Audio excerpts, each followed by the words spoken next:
pembicara pertama kita telah hadir bersama kita di ruang Zoom ini.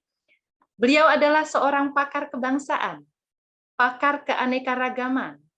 Beliau seorang pemikir yang kompleks ketika memaknai entitas satu dengan entitas lainnya.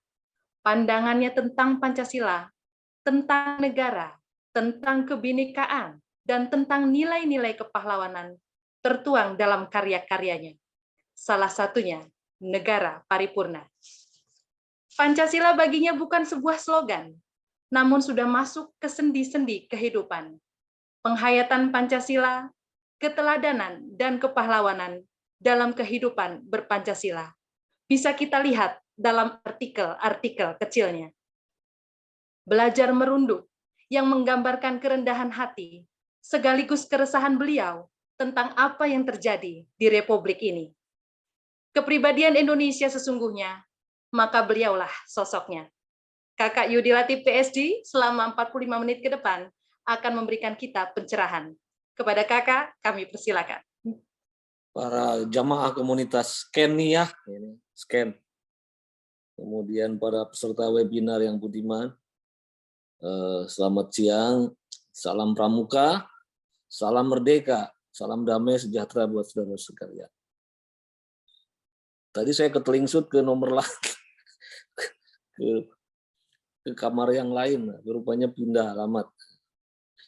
Oke, saudara-saudara kita bersyukur dalam situasi kehidupan bangsa yang belum sepenuhnya pulih dari COVID, kita masih bisa memperingati Hari Pahlawan.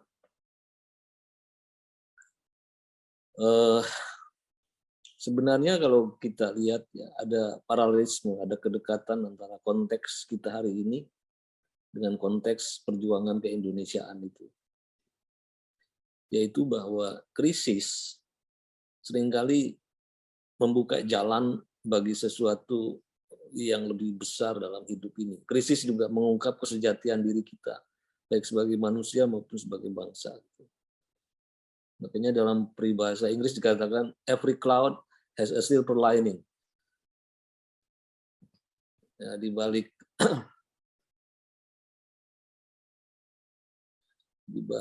gumpalan awan itu selalu ada pendar cahaya. Bagi mereka yang eling, momen krisis jamaah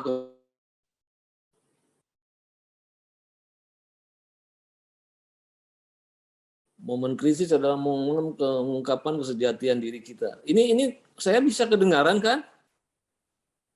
Bisa, Pak. Bisa. Dengaran Kak Yudi, dengaran. Kenapa kok ada bonceng? Dengaran Kak Yudi, wajah gantengnya juga terlihat. Ya. Oke. Momen Hari Pahlawan itu sebenarnya momen pembuktian keindonesiaan kita. Bahwa sebenarnya kalau kita mau membaca sejarah secara lebih korek, Indonesia itu tidak pernah dijajah. Kalau gitu yang dijajah apa? Yang dijajah itu adalah entitas-entitas kekuatan-kekuatan kerajaan, kesultanan, cipten-cipten lokal yang jumlahnya sekitar 250-an di Nusantara ini. Bukan berarti mereka tidak pernah melakukan perlawanan terhadap kolonial itu. Selama ratusan tahun, ledakan-letusan perlawanan terjadi di berbagai tempat.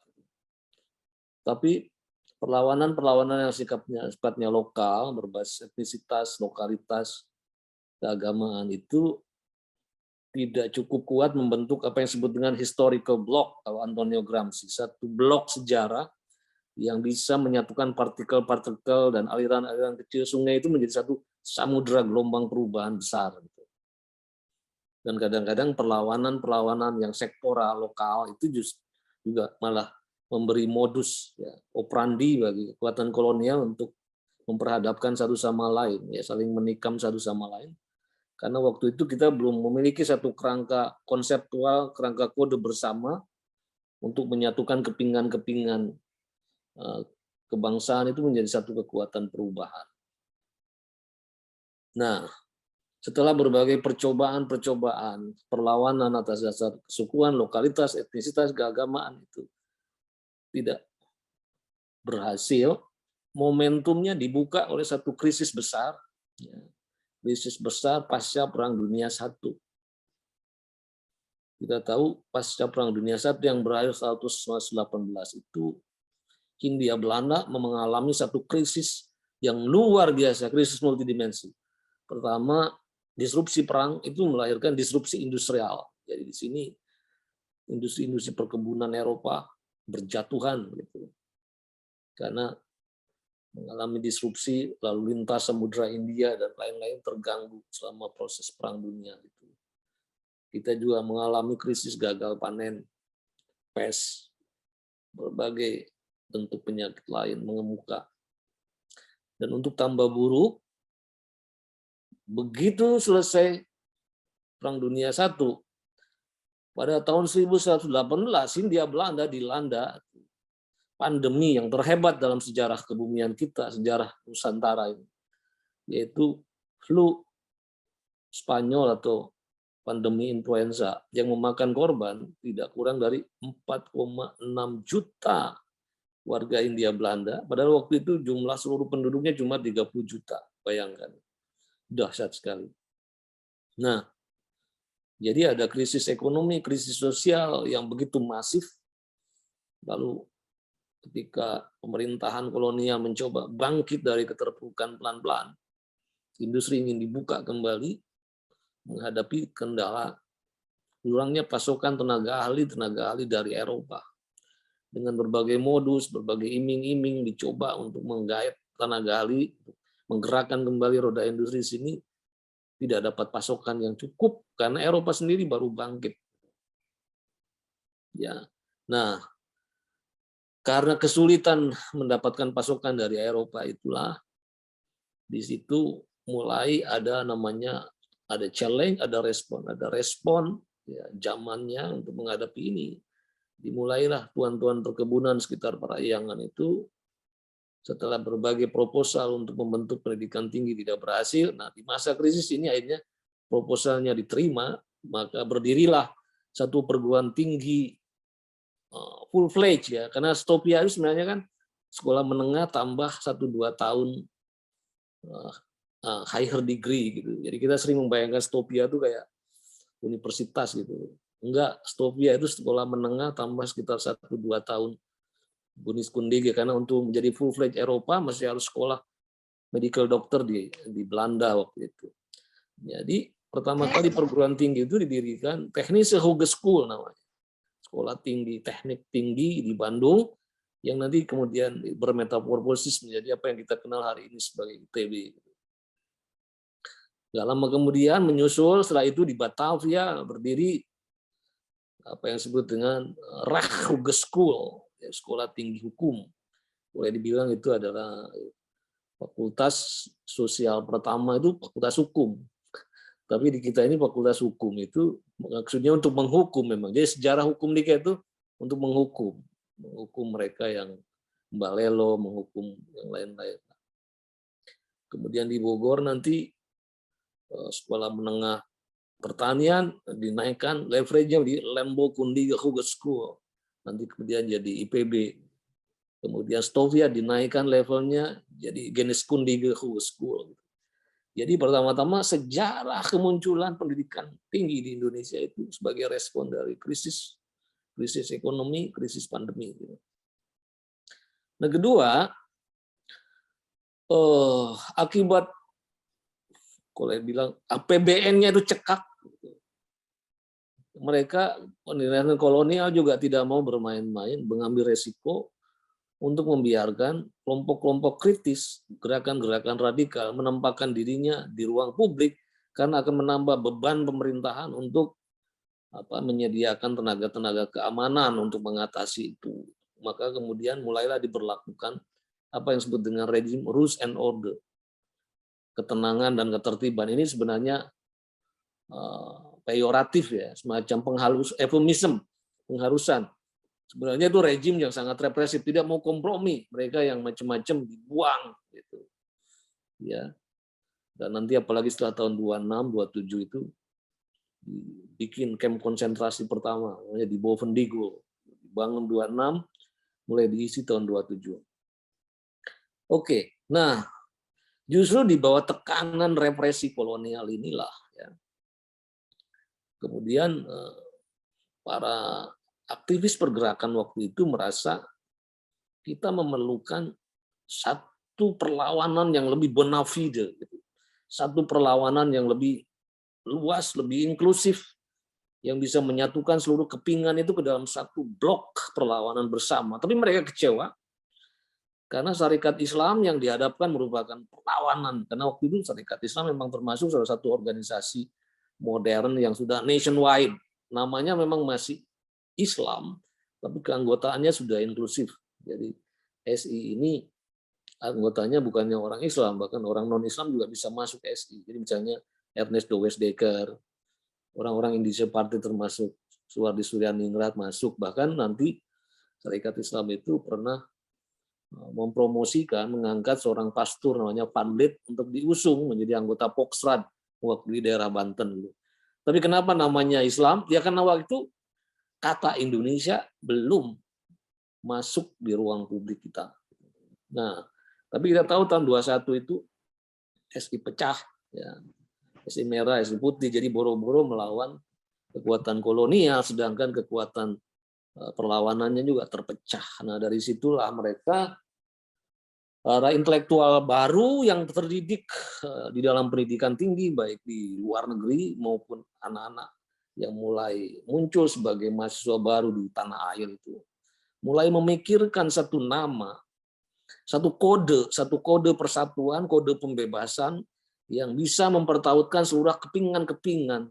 Kekuatan ini menjadi satu kekuatan blok perlawanan bersama, blok historis. Maka ditemukanlah kata Indonesia. Dari mana kata Indonesia? Ini bisa satu kuliah tersendiri nanti. Jadi saya tidak akan terlalu jauh lah membahasnya. Nanti bisa dibaca di buku saya Negara Paripurna. Jadi mulailah tahun 24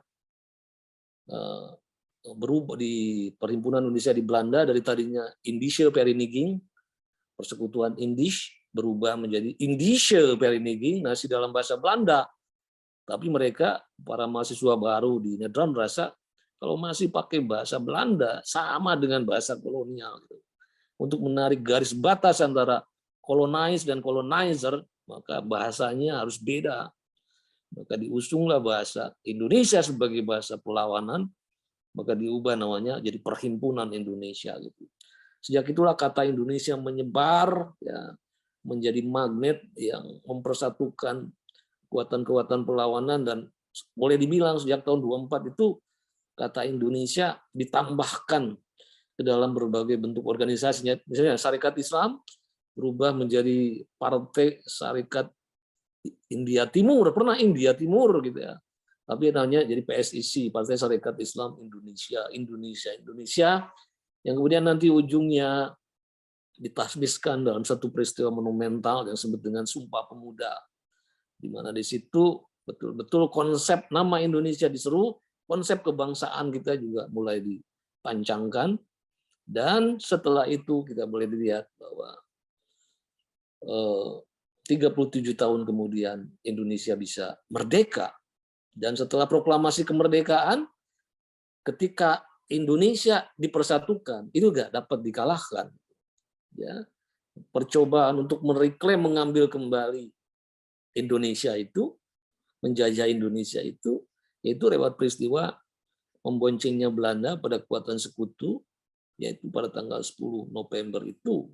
Bayangkan saudara, selama Perang Dunia Kedua, itu namanya Inggris bertempur seluruh padang-padang front pertempuran dengan Axis, ya, tidak ada seorang pun jenderal Inggris yang mati gitu. Inggris sebagai pemenang Perang Dunia Kedua dengan pesawat pembom paling mutakhir pada zamannya, begitu menginjakkan kakinya di Surabaya, ya, hari itu juga jenderal Inggris mati gitu. Kekuatan-kekuatan itu. Artinya Belanda kemudian mencoba lagi dengan agresi militer 1-2. Ya. Tapi terbukti kekuatan-kekuatan gerilya kita dan Indonesia yang dipersatukan tak dapat dikalahkan. Dan akhirnya memaksa Belanda ujungnya harus datang pada perjanjian Meja Bundar. Ya, dengan itu kemudian kita lihat pada akhirnya kemerdekaan yang self-proclaim Itu menemukan pengakuannya pada tahun 49. Jadi ingin saya katakan di sini kita banyak belajar ya bahwa kekuatan persatuan itu merupakan satu condition sine qua non, merupakan satu keharusan. Tidak ada bangsa yang bisa berhebat kalau dia tercerai-berai. Ini menyangkut hukum evolusi kedua. Hukum evolusi pertama mengatakan kalau dua manusia, dua individu bersaing, itu yang menang siapa? Yang menang yang the fittest, paling fit. Tapi kalau dua kelompok saling bersaing, kelompok mana yang akan menang? Kelompok dengan ikatan persatuan yang lebih kuat akan mengalahkan kelompok lain dengan ikatan persatuan yang lebih renggang, berapapun jumlahnya. Indonesia yang seluas benua ini kalau tidak bisa bersatu dengan mudah digertak oleh Singapura yang luasnya sebesar bumi Serpong Damai. Oke, atas dasar itulah kita lihat ya, maka kita lihat misalnya mengapa kalau kita lihat peta jalan ya, peta jalan kemerdekaan Indonesia, peta jalan kebahagiaan Indonesia, selalu akarnya itu dimulai dari seruan pada persatuan. Coba misalnya, sebenarnya kita bisa mulai bertanya, kenapa kita harus merdeka ini untuk apa? Kenapa kita harus membangun negara bersama? Kenapa kita harus mencengkeramkan diri dari kolonial? Padahal di bawah kolonial itu tidak sepenuhnya seperti yang mungkin digambarkan semuanya buruk, enggak. Ya. Tapi kenapa kita merasa harus merdeka? Ya. Nah, sebenarnya kenapa kita harus merdeka? Kenapa kita harus punya membentuk negara? Itu kalau kita ringkas menjadi satu kata, mimpi kita bernegara itu seperti juga mimpi kita mengapa kita bersekolah, mengapa kita harus menikah, kenapa kita harus bekerja, mengapa kita harus beragama. Mimpi kita itu, kalau dalam satu kata itu namanya mimpi kebahagiaan, the pursuit of happiness. William James mengatakan, motif terdasar dari seluruh tindakan manusia itu adalah meraih kebahagiaan. Ya, baik kebahagiaan di sini, atau bagi yang beragama mungkin kebahagiaan di akhirat nanti. Dan ketika para pendiri bangsa bertemu dan lewat berbagai surat menyurat pertukaran pikiran antara Syahrir, Hatta, Soekarno mulai tahun 20-an, 30-an. Itu mereka sering mengutip atau semacam membaca seperti karya-karya Federalist Papers di Amerika, kemudian merefleksikan juga impian, gelora, apa yang berkecamuk di dalam mimpi-mimpi, apa yang Soekarno bilang, gemah, ripah, lojinawi, ya, backward looking, nostalgia ke belakang, membayangkan ke depan. Maka ketika mereka bertanya, what do we want? Apa yang kita mau dengan perjuangan kemerdekaan ini? Dan Hatta dengan mengutip satu pandangan seorang mengatakan, aku ingin membentuk negara di mana semua orang merasa bahagia di dalamnya. Ya. Yang Papua bahagia, yang Aceh bahagia, yang Islam bahagia, yang Kristen bahagia, yang semua yang namanya petani bahagia, nelayan bahagia, bukan hanya konglomerat saja yang bahagia, atau bukan hanya wakil rakyat di Senayan saja yang bahagia, semua kita ingin bahagia. Nah, dan kata kebahagiaan itu kan merembes di dalam banyak dokumen ketenagaraan kita. Jadi misalnya di dalam pembukaan Undang-Undang 145, alinea kedua, di situ dikatakan, dan pergerakan kemerdekaan Indonesia telah sampailah pada saat bahagia, gitu, dengan selamat sentosa mengantarkan rakyat Indonesia ke depan pintu gerbang, kemerdekaan negara Indonesia yang merdeka, bersatu, berdaulat, adil, dan makmur. Banyak orang yang mengatakan, kenapa ke depan pintu gerbang? Ya, jadi Indonesia menganut kemerdekaan, revolusi kemerdekaan dua tahap. Pertama, revolusi nasional, yaitu mengantarkan bangsa Indonesia meraih kemerdekaan dari kekuatan kolonial, tapi itu baru mengantarkan ke depan pintu gerbang negara merdeka. Tapi cita-cita bahagianya itu sendiri akan dipenuhi di seberang jembatan emas kemerdekaan itu, dengan mengembangkan revolusi sosial yang bertujuan untuk mencapai visi negara, yaitu merdeka, bersatu, berdaulat, adil, dan makmur. Ya. Jadi perjuangan kita belum selesai. Bahkan kalau Bung Hatta, kita baru mulai, kata Bung Hatta, perjuangan. Karena perjuangan sesungguhnya untuk meraih kebahagiaan itu akan ditunaikan di seberang jembatan emas kemerdekaan. Jadi perjuangan melawan penjajahan itu baru mengantarkan bangsa Indonesia ke depan pintu gerbang negara merdeka, tapi mimpi kebahagiaannya akan dipenuhi dengan revolusi sosial untuk meraih bangsa yang merdeka, bersatu, berdaulat, adil, dan makmur. Nah, peta jalan kebahagiaan itu kode rahasianya disimpan di dalam lagu Indonesia Raya. Lagu Indonesia Raya dengan versi lengkap 3 stansa itu sebenarnya mengandung peta jalan apa yang harus kita lakukan untuk mencapai cita-cita kebahagiaan hidup bersama di seberang jembatan emas kemerdekaan itu. Nah, kita lihat stansa pertama itu seruannya pada apa? Marilah kita berseru Indonesia bersatu.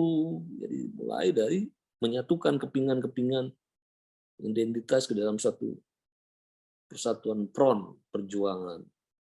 Kalau dulu namanya negatif patriotisme, yaitu melawan, menjebol musuh dari luar. Tapi kemudian setelah kita usir penjajahan, kita harus menjadi namanya itu positif patriotisme. Bukan hanya menjebol, melawan, tapi membangun, mengolah seluruh potensi yang kita miliki supaya kita menjadi merdeka, bersatu, berdaulat, adil, dan makmur. Jadi persatuan harus terus dikobarkan. Cuma seperti kata Bung Karno, ada masalah itu. Waktu zaman penjajahan, menggalang persatuan itu lebih mudah karena musuhnya itu tampak dari luar. Nah, dia bilang penyakit negara-negara yang mulai setelah merdeka melakukan nation building. Nah, di situ mulai kemudian berbagai kepentingan, identitas, itu kemudian meruyak, ya, yang kemudian itu lebih sulit mengelolanya. Itu justru ketika kita mengisi kemerdekaan, persatuan masih sangat penting. Karena tanpa itu energi nasional akan habis untuk bertengkar satu sama lain. Nah, stansa kedua, apa seruannya itu? Marilah kita mendoa. Apa doa kita itu? Indonesia bahagia. Jadi ada doa sapu jagat tuh. Jadi kalau berdoa itu jangan seperti berkhotbah juga ya, panjang-panjang sekali karena Tuhan mengerti apa yang ada tersembunyi dalam sukma kita semua. Jadi dalam Islam juga ada doa sapu jagat. Sama kira-kira begitu message-nya. Rabbana atina fid dunya hasanah wa fil akhirati hasanah wa qina adzabannar. Tuhan, jadikan aku bahagia di dunia, bahagia di akhirat. Nah, untuk merealisasikan kebahagiaan itu apa? Kita nggak ada kebahagiaan tanpa komitmen, tanpa sengaja diusahakan. Ya. Kebahagiaan bukan hanya sesuatu yang harus dicapai, tapi kebahagiaan satu jalan hidup, jalan perjuangan. Ya, maka kita harus berjanji, harus punya komitmen perjuangan untuk mewujudkan visi dan misi negara. Marilah kita berjanji Indonesia abadi. Dan Soekarno bilang Indonesia merdeka ini bukan 1 tahun, 2 tahun, bila mana perlu untuk selama-lamanya. Dan kalau kita ingin life longer, hidup lebih lama, kita harus bisa mencari cara supaya lebih banyak orang lebih bahagia. Ya. Makin banyak yang bahagia, makin senang bernegara ini. Makin sedikit yang bahagia, makin sulit kita menggalang kebangsaan ini. Jadi mungkin di situ kalau pakai Jeremy Bentham mengatakan negara terbaik itu negara yang bisa menjamin kebahagiaan terbesar bagi sebagian orang. The greatest happiness of the greatest number. Tapi kemudian pandangan dari John Stuart Mill, pandangan dari siapa ini?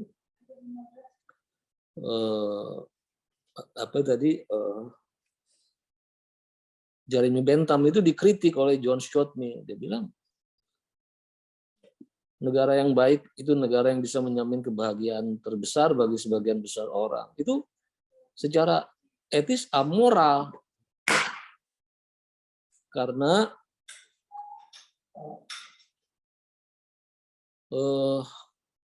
dia bilang mengatakan sebagian besar orang berarti implisit mengakui bahwa boleh jadi sebagian orang boleh jadi tidak bahagia. Dia bilang itu enggak benar. Jadi dia bilang negara yang baik itu bisa menjamin tidak ada seorang pun yang terlewat, no one left behind. Gitu.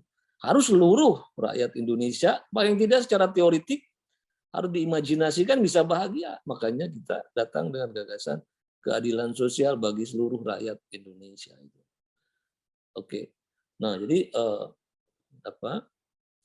Nah, untuk itulah supaya kita bisa menjamin kebahagiaan bagi semua orang itu, kita harus mewujudkan visi dan misi negara. Ya. Visinya ada di alinea kedua pembukaan dari 185, misinya ada di alinea keempat. Visinya apa? Visinya adalah bahwa apa ya yang harus kita perjuangkan di dalam rangka merasakan kebahagiaan itu adalah kita ini menjadi bangsa yang merdeka, bersatu, berdaulat, adil dan makmur. Kalau kita perhatikan ya,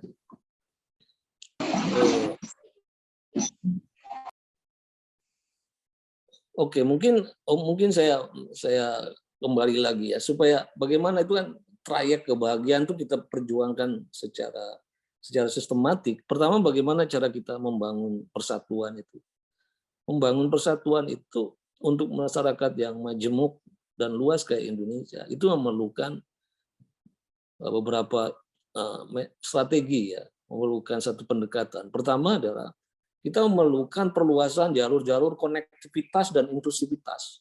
Untuk bersatu kita itu harus memiliki cara untuk bagaimana konektivitas diperluas dan inklusivitas itu diperjuangkan. Nah, jadi kita memerlukan satu cara supaya masyarakat majemuk itu bisa saling berinteraksi lewat jaring-jaring konektivitas. Karena manusia itu punya kecenderungan ganda. Jadi pertama-tama manusia sebagai makhluk sosial itu memang punya kecenderungan bersahabat, solider, empati gitu. Tapi kecenderungannya itu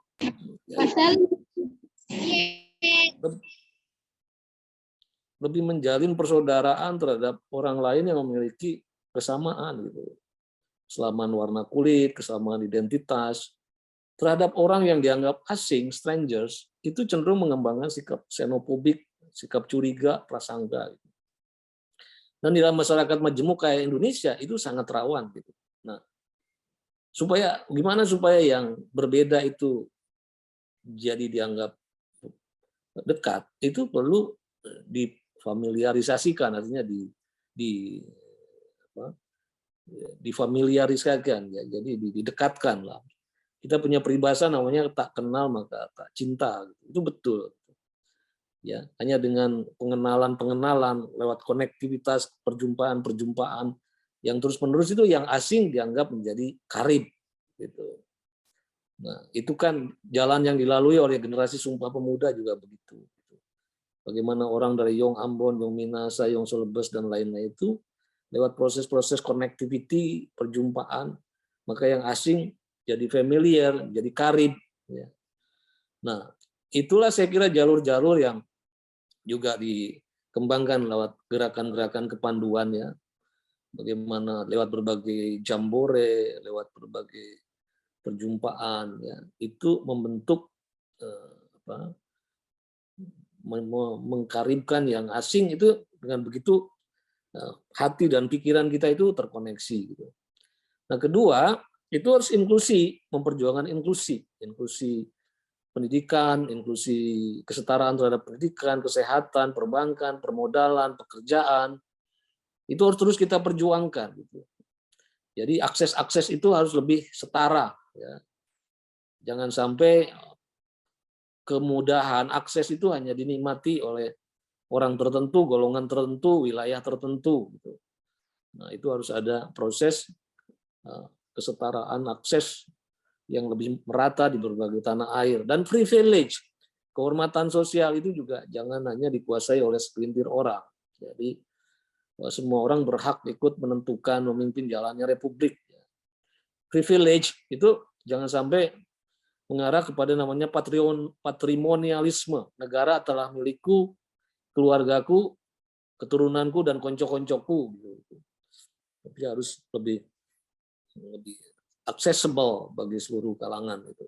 Dan kemudian ya inklusivitas dan konektivitas itulah kita ikat ya.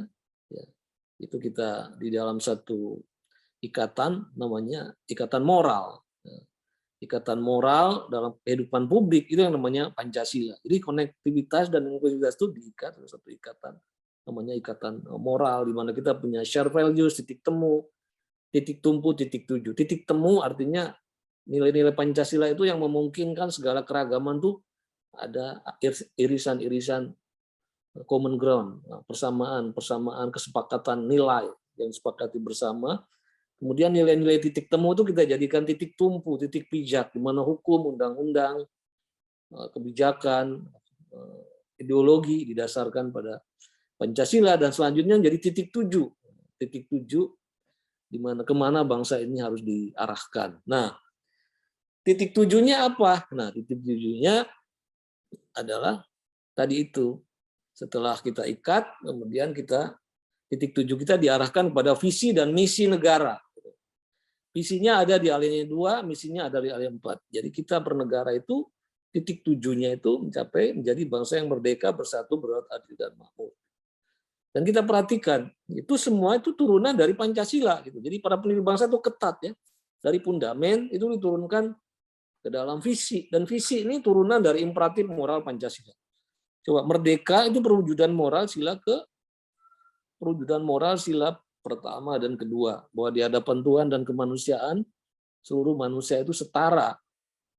Oleh karena itu tidak boleh ada penjajahan, eksploitasi, diskriminasi.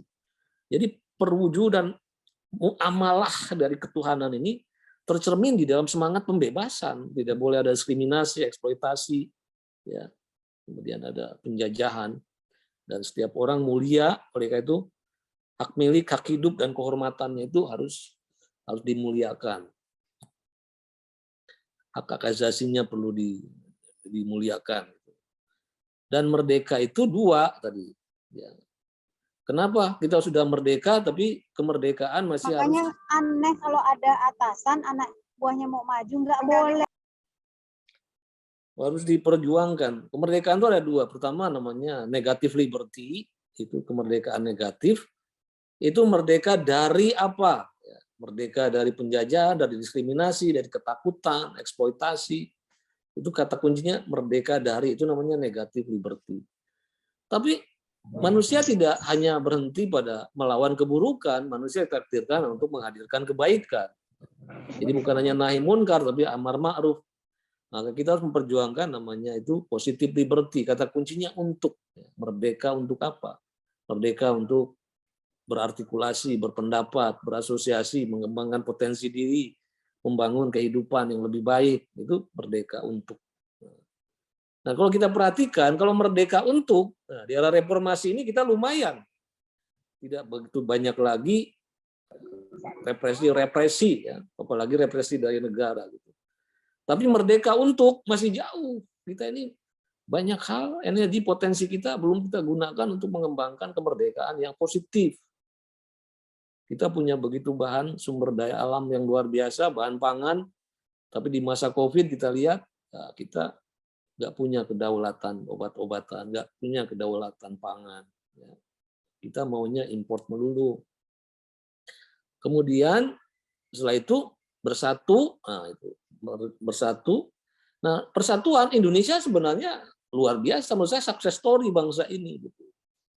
Ya, success story dalam tempo cepat. Bagaimana tadi saya bilang selama di masa lalu, bahkan di masa kolonial, kita ini terbagi-bagi ke dalam begitu banyak kerajaan, gitu. Tapi di dalam tempo cepat setelah kemerdekaan, sekarang 76 tahun, kita sudah bisa bersatu. Itu luar biasa. Kenapa? Karena ini deposito nilai yang ditanam oleh kesanggupan para pendiri bangsa untuk membangun tadi konektivitas dan inklusivitas itu. Nah, oke. Tapi ini bukan bukan sekali jadi, bukan once and for all gitu. Kalau sekarang kita masih bersatu bukan berarti akan terus bersatu. Nah, oleh karena itu selama ini saya sering mengatakan kita itu bersatu itu betul-betul karena deposito nilai yang dipelopori pada pendiri bangsa. Tapi deposito itu kita gunakan. Lama-lama deposito kita haus berkurang di beberapa titik dan mulai terjadi eksplosi, retakan di berbagai titik. Berdaulat, nah ini masih jauh kita, baik kedaulatan keluar maupun ke dalam. Kedaulatan keluar, bagaimana eksistensi negara kita ini diperhitungkan, dihormati, bahkan oleh negeri-negeri jiran dan sebagainya secara internasional. Ke dalam kesanggupan kita untuk menentukan pilihan-pilihan sendiri tanpa dikte-dikte dari luar, gitu. Di dalam melakukan pilihan pembangunan, pilihan currency, pilihan apapun kita harus berdaulat, termasuk pilihan ekonomi kita. Jangan hanya semata-mata mengandalkan modal asing atau semata-mata kita ini hanya mengimpor barang-barang asal murah gitu, karena pada mulanya mungkin mengimpor murah itu bisa menumbuhkan ekonomi, tapi lama-lama kita kurva belajar kita tidak naik kelas gitu. Kemampuan penguasaan teknologi kita tidak naik-naik, dan itu terlihat dalam namanya total factor productivity, indeks yang menunjukkan input pengetahuan dan teknologi bagi pertumbuhan itu nyaris zero gitu. Jadi dari mana tumbuh ekonomi kita tuh? Yaitu tebang hutan jual murah, dari batu bara jual murah. Nah, kita belum memiliki kemampuan untuk mengolah secara berdaulat. Dan yang terakhir ada adil dan makmur. Nah, adil itu cara membaginya, makmur itu cara menumbuhkannya. Ya, keadilan harus ditegakkan karena kalau terlalu kesenjangan terlalu lebar, polarisasi, fragmentasi sosial akan terjadi. Itu cara membaginya, distributif, makmur cara menumbuhkannya. Jadi nggak cukup berbasis sumber daya alam. Resource based ekonomi harus berubah menjadi knowledge based ekonomi. Tidak ada negara yang makmur hanya mengandalkan melulu bahan-bahan mentah. Mungkin bisa bertahan beberapa masa, tapi tidak sustain, tidak berkelanjutan. Kalau kita ingin prosper, ingin makmur, kita harus mampu mengolah potensi sumber daya alam kita dengan input pengetahuan teknologi. Nah, itu adalah visinya, misinya ada di alinea keempat. Untuk itu kita pertama harus bisa melindungi segenap bangsa dan seluruh tumpah darah Indonesia. Seluruh bangsa itu artinya manusianya, seluruh tumpah darah, ekosistemnya, flora faunanya, lingkungannya harus kita lindungi. Yang harus dilindungi dari manusianya apa? Hak hidupnya, hak miliknya, dan dignitasnya, kehormatannya. Bahwa orang apapun rasnya, etnisnya, agamanya, sama-sama manusia yang harus dimuliakan. Hak hidupnya, hak miliknya, kehormatannya. Nggak boleh dibunuh sembarangan. Kalau dibunuh di sini bukan berarti hanya pikirannya terorisme gitu. Ya itu juga iya. Tapi sekarang kalau tiap hari di Jakarta, di jalan Jakarta, paling tidak 3-4 orang mati kelindas pengendara motor, itu berarti public good kita, sarana publik kita tidak menjamin hak hidup orang. Kalau orang menyebarkan vaksin palsu ataupun bekas-bekas alat-alat palsu kemudian di-recycle, itu berarti otoritas, instansi yang mestinya melindungi hak hidup orang justru menjadi bagian pertama yang mengancam keselamatan orang. Jadi banyak yang harus kita kerjakan untuk melindungi manusianya ini. Melindungi tumpah darahnya, ekosistemnya, apalagi kita ini hidup di ring of fire. Di satu sisi kita diberkati Tuhan karena hidup di dalam ring of fire ini, ekosistem kita lebih kaya, lebih indah, lebih variatif. Tapi kalau kita tidak punya deal, fair dealing dengan lingkungan, tidak bisa menjaga lingkungan, tata lingkungan, ya, tata kota, itu siap-siap ya, lingkungan akan mengkick balik kita. Berikutnya adalah memajukan kesejahteraan umum. Di sini kesejahteraan baik sifatnya jasmani maupun rohani. Pertama, jasmani, basic need, penghidupan yang layak bagi kemanusiaan itu papan, sandang, pangan harus diberikan jaminan karena orang apapun agamanya, etnisnya, kalau lapar pasti insting kebinatangannya muncul. Soekarno bilang orang yang lapar tidak akan seketika toleran, civic, hanya dengan dikasih kitab konstitusi, nggak bisa. Mau berkuak-kuak Pancasila konstitusi nggak bisa kalau orang lapar. Kasih makan dulu. Tapi juga terbukti makan saja fisik nggak cukup. Banyak orang yang GDP-nya tinggi, income per kapitanya tinggi, tapi tingkat bunuh dirinya tinggi. Nah di masa COVID ini misalnya banyak artis-artis K-pop kurang apa, cantik, tampan, kaya, terkenal, pada bunuh diri. Berarti dimensi rohanianya kurang berkembang secara baik. Oleh karena itu hak orang untuk beribadah, mendirikan rumah-rumah ibadah untuk pengembangan spiritualnya itu harus dijaga juga, dilindungi. Berikutnya mencerdaskan kehidupan bangsa. Nah ini, mencerdaskan kehidupan. Jadi kehidupan petani, kehidupan nelayan, kehidupan guru, kehidupan pramuka harus semakin cerdas. Dan yang paling penting adalah kehidupan para politisinya itu harus semakin cerdas. Dan di sini berarti yang dikehendaki bukan kecerdasan orang per orang, golongan per golongan, tapi kecerdasan kolektif. Nah ini penting bagi rejim pendidikan untuk memahami ini. Kalau di dalam kecerdasan kolektif ada semacam maksim, semacam hukum tak tertulis. Ya kira-kira bunyinya bagaimana cara membangun kecerdasan kolektif itu ibaratnya kita ini berpacu dengan menggunakan kereta berkuda. Kecepatan larinya kereta berkuda itu tidak ditentukan oleh kuda yang larinya paling cepat. Tapi justru ditentukan oleh kuda yang larinya paling lambat. Jadi politik pendidikan jangan hanya melihat upper middle class yang sudah bisa punya akses pada digital teknologi, bla bla bla bla. Tapi justru harus punya empati terhadap kuda-kuda terbelakang, daerah pesisir, terluar, terjauh. Itulah pusat perhatian sesungguhnya, karena orang-orang di middle class atas ini, kuda-kudanya sudah bisa lari sendiri. Artinya tanpa perhatian terlalu banyak dari negara pun mereka sudah bisa afford, bisa membeli pendidikan yang baik dan lain-lain. Justru pusat perhatian terus diarahkan kepada kuda-kuda yang tercecer itu di dalam pendidikan. Kadang-kadang politik pendidikan kita itu keliru gitu. Ya, lebih memperhatikan segmen kecil upper middle class di urban perkotaan. Nah, misalnya terbukti ya kita itu. Kalau dari rasio guru dan siswa gitu. Kita itu jauh lebih baik dari Korea gitu. Rasionya itu. Tapi kalau kita cek di lapangan nggak benar. Karena kenapa? Karena guru hanya berkonsentrasi di kota-kota, terutama di Jawa gitu. Nah, berarti politik pendidikan kita belum mampu bagaimana mendiversifikasi ya. Bagaimana guru supaya tersebar ke daerah-daerah remote areas. Mestinya politik pendidikan harus memberi insentif yang memungkinkan orang-orang yang siap bekerja di daerah terluar, terjauh itu harus diperlakukan dengan perlakuan yang berbeda supaya tingkat kemajuan pendidikan bisa tercapai. Itulah rahasia dari kemajuan pendidikan Jepang dan Finlandia.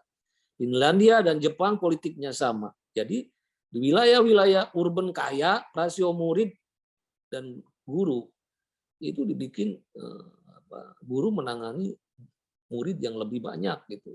Tapi di kawasan-kawasan yang terbelakang, tertinggal, justru guru harus menangani murid yang lebih sedikit.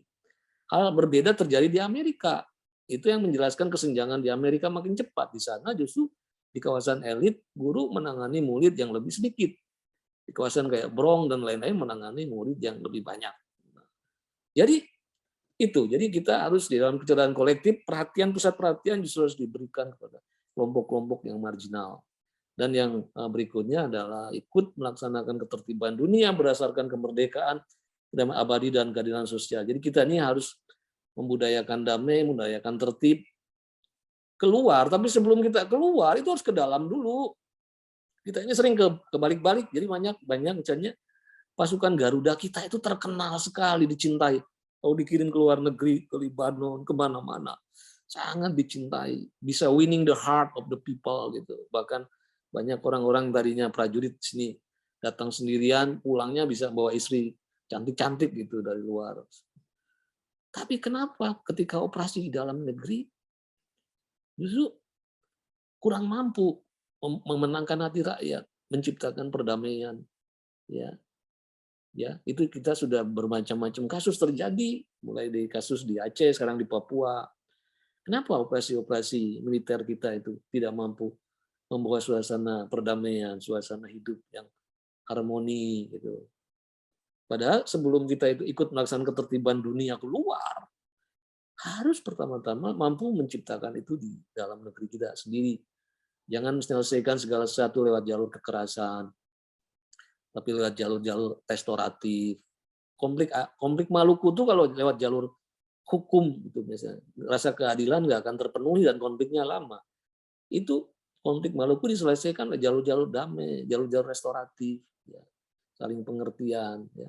Dan kita punya hasanah tradisi yang luar biasa kaya di hal-hal itu yang harus terus kita gunakan.